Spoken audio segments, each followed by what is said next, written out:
Hello, I'm Jianing Zheng. I'm PhD candidate at Media and Arts Technology Center at Queen Mary University of London. I will be presenting the work Material Matters, Exploring Materiality in Digital Musical Instruments Design. This work was completed together with my co-authors Nick Brackens and Andrew McPherson. Digital musical instruments are musical instruments consisting of a physical interface and computer-based synthesis of sound and other feedback modalities. As human-computer interaction and computational technology in general become more tangible, research on the materiality of DMI physical interface design has also gained more attention. Previous research shows musicians' expectations of the gestural and sonic interaction of an instrument are fundamentally linked to its material properties. DMI designers and researchers have explored the use of non-rigid materials in musical instruments and interfaces. Previous research indicated musicians' affirmations and expectations on deformable DMI, but the material properties of deformable DMIs are underexplored. Similarly, exploring the evoked meaning of those materials in DMI design apart from their digital interactivity has been underexplored. This paper presents a study investigating materiality in digital musical instruments design, focusing specifically on deformable materials as they offer opportunities for physical interface design and materiality research. We take a step back from pre-made objects to focus on the material themselves and ask, how do DMI designers explore and question possible and preferable features of deformable DMIs through material props? To explore this question, we present the method and results of a study with three aims: to understand how DMI designers perceive material qualities in general and in the musical context, to investigate how they interpret the properties of the materials and interact with deformable materials in the musical context, and then to analyze their understanding and expectations of materials in DMI design. There were 15 participants participated in our study.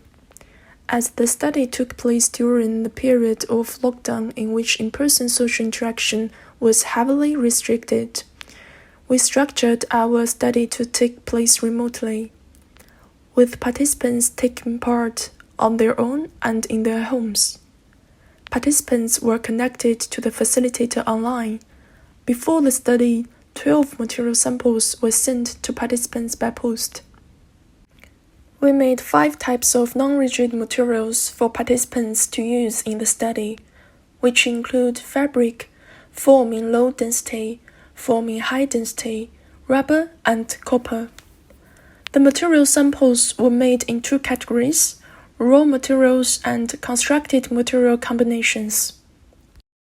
We loosely structured our study following material prop approach and questions.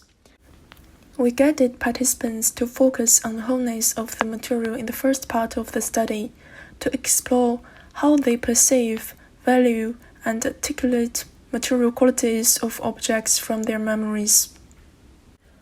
We then invited participants to generate speculative or hypothetical instruments based on the materials after playing with the materials. Participants were then encouraged to talk about their previous DMI design experience in relation to the materials and views on deformable DMIs in general. After each part, a semi-structured interview was followed.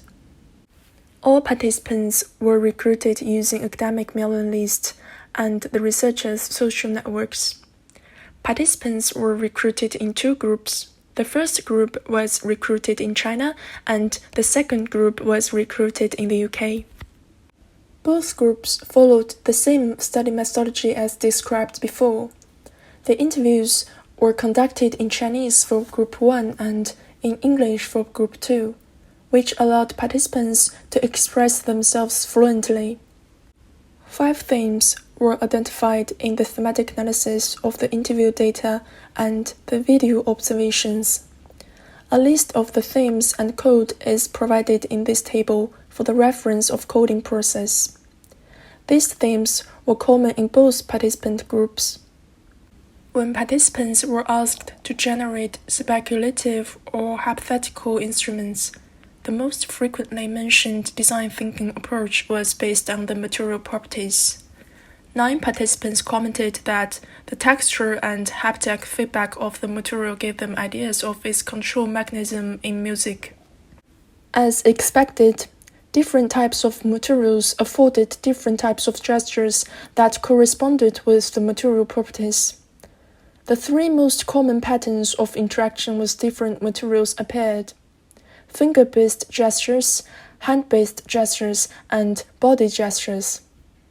Here we also found the different gestures people used with the same material sample and what mapping strategies they expected to have in DMIs. This theme emerged in the second part of the study, playing with the material samples. 8 participants suggested that interaction implication of the object was mainly based on their previous experience with existing interfaces. This evidence suggests the materials implied their interaction techniques and functionalities from 2 aspects. Firstly, the properties of the materials such as foam and fabric are soft to be squeezed and stretched. Secondly, the previous expectations of construction of the object, such as the smaller size of the square form, suggested a button. Participants talked about the flexibility of using material samples in specific musical contexts and their concerns with its use. As each deformable materials could allow multiple gestures, participants discussed that designing intuitive and efficient musical gestures with such materials might be problematic, as they need to consider the difficulty of playing the instrument in performance when designing it. Participants mentioned that the precise control of deformable DMIs was challenging for performing on the stage. To generate a good quality of music with DMI, musicians need to prepare, rehearse, and practice before the performance. However, some deformable materials were not very stable and robust. Overall, this study presents an approach to investigating the materiality in DMI design through the material lens.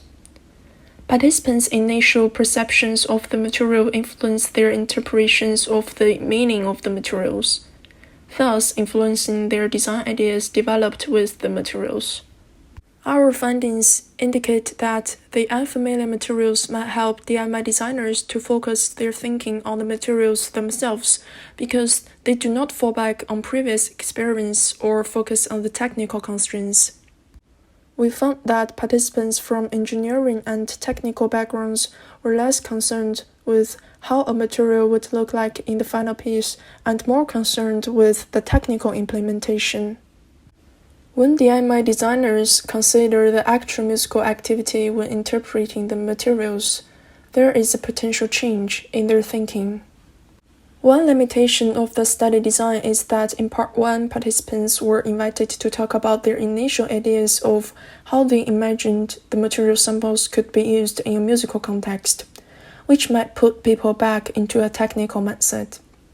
Due to the technical challenges of designing with deformable materials, discarding technology constraints might help DMI designers focus on the possibilities of deformable materials in music.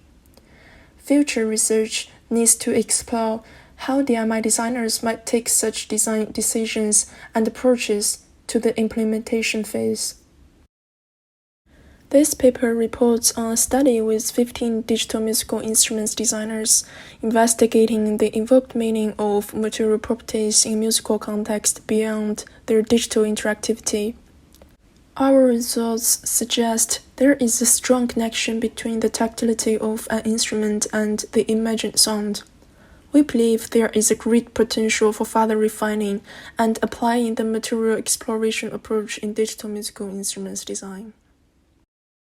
Thanks for listening.